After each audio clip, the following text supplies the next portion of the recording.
in all of my work, my installations are made up of these individual components that form a totality. So in a way, they're kind of modular. They involve a certain degree of repetition. These kind of systematic components come together to form an environment. And I think I was thinking a lot about how in the world, all these individual environments interact with one another, all these individual systems interact with one another in ways that are sometimes useful, but oftentimes, they feel like they're not necessarily sort of codependent in a meaningful way.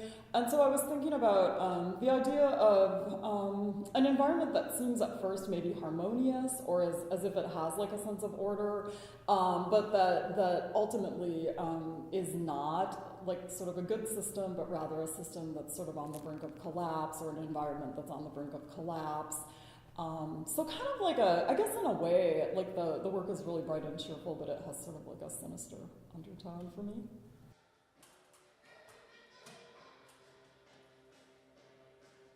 Yeah, I mean, my background, as you said, is in drawing and painting. I have 2 degrees in that. And I think my work always starts from a point of flatness and then moves towards dimensionality, but it in some ways is never fully dimensional. It's all about flat materials that sort of gain dimensionality through this simple manipulation.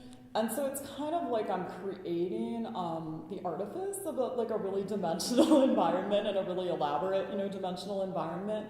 But all of the materials, like if you just sort of like unpin or unfasten one part, they'll be flat again. And I think I'm always playing with, that relationship between 2D and 3D and the sort of precarious nature of that relationship. And even like for me, wrapped up in that is the idea of a sort of illusionistic space, a believable space that has the illusion of dimensionality as opposed to like actual dimensionality, sort of like what's more real, what's more fake, so the real versus the virtual. But it was like a really slow progression for me to even get to the point that I was doing things that were sculptural at all. I mean, I really started with collage. And then over the course of like a decade, slowly things sort of started coming further and further off the wall. And I sort of gained confidence with this sort of wonky origami. But, I joke that I have no sculpture skills. And it's sort of true. Like, the way I build things has nothing to do with like a lot of traditional sculpture skills. It's all about this kind of play with materials and simple manipulation.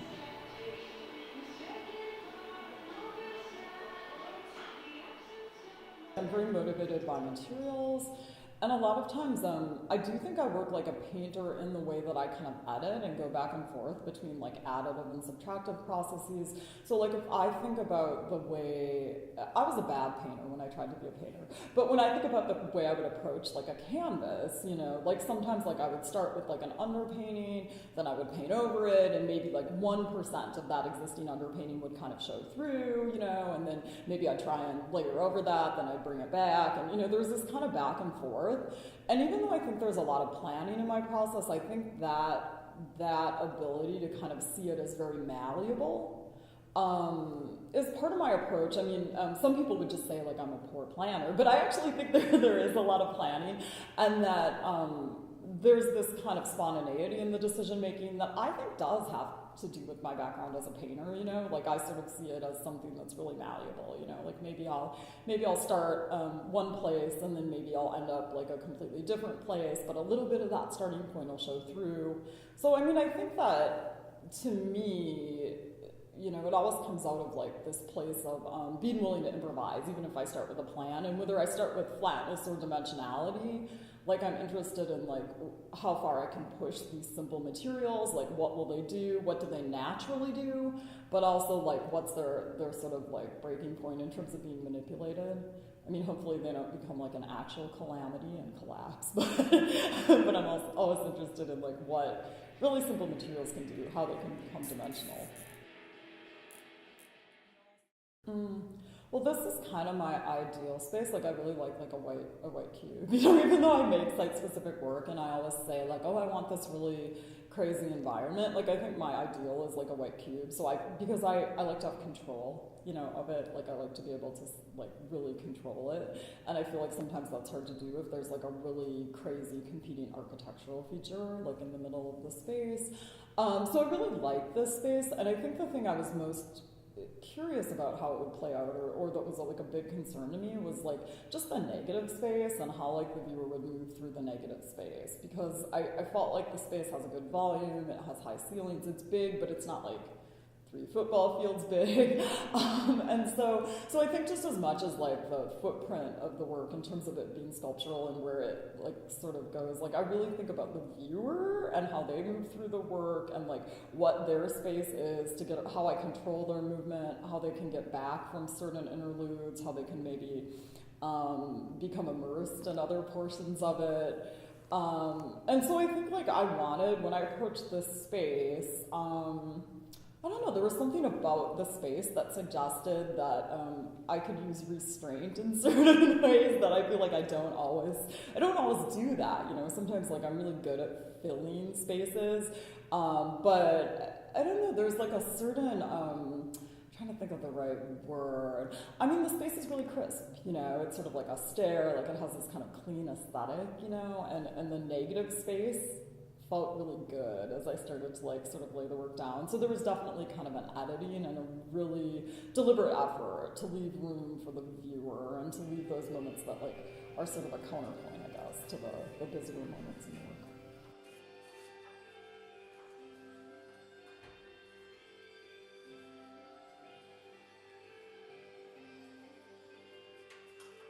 Like 10 years ago, I was very interested in like storm radar imagery and how the more violent the storm, the more kind of beautiful and interesting visually the radar was.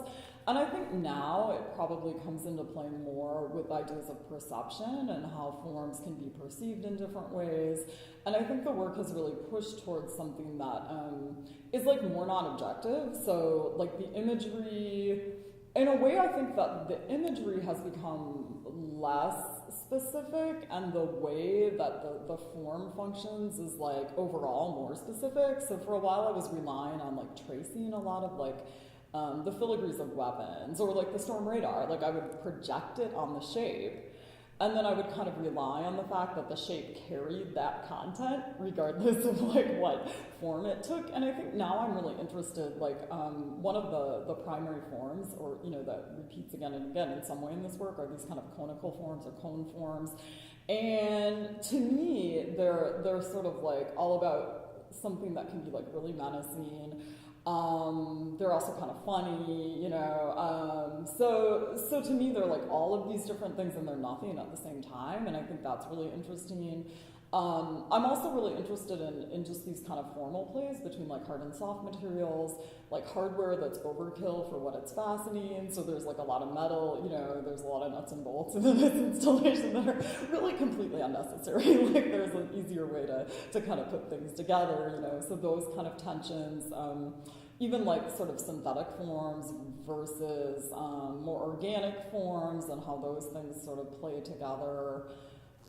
Both like formally and conceptually. I mean, I think those things always interest me, but I think in the more recent work, this installation being included, that there's like more ambiguity, which for me is kind of scary, because for a long time, like I could point to specific, you know, pieces in my work and say like, this is the silhouette of like an AK-47 or whatever, you know, and like that's not really in this as much. I mean, it's much more of a hybrid, and it involves much more free drawing, and it involves much more reliance on like just like manipulating like how a material drapes and what kind of feeling that can evoke. Like I think that in all of my work, that any sort of like ambiguity that's there is in a way like a commentary just on like the ambiguity in the world, or the kind of like ways that like things are connected, you know, that are complicated, right? Like I mean, the sort of complexity of things. And I do think that right now, I mean, well, it's hard to look at the world right now and like have like one concern, right? But I sort of have this like overwhelming feeling that like we're sort of like, there are all these things and they're sort of like all being pulled together to a place that's not necessarily good, you know? And so I think in an abstract way, you know, like I thought about that as a kind of narrative as I created this work, but I think that my work, you know, in a lot of ways is very much steeped in abstraction. So how much that specific narrative that I create, like, comes across to the viewer, like, I don't know. You know, it's not a literal sort of relationship. It's like, I'm working a lot with, like, these sort of narratives that I have in my mind, or, like, phrases that, you know, will kind of lead the work. And then, you know, sometimes the viewer really feels that, and I think at other times, like, the story they create is different, you know, and that's probably... with abstraction, something that, you know, happens, because it's not like a sort of a literal equation, I think.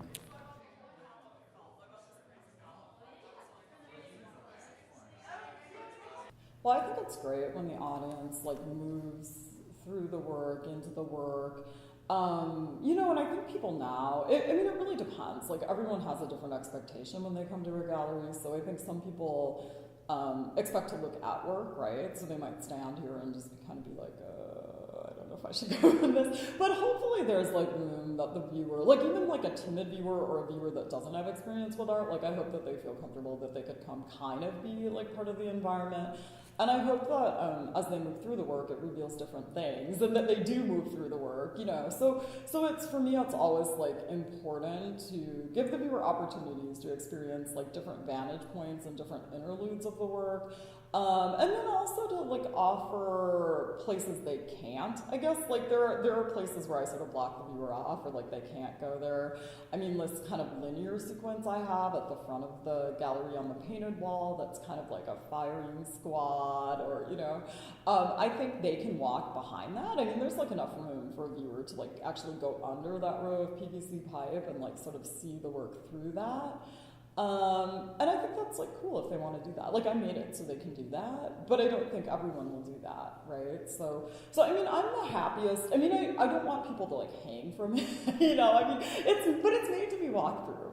So like I think if people walk through it, if it like, you know, moves a little bit because of their movement through it, like I think that's interesting. I think the viewer kind of completes the work, their movement through it.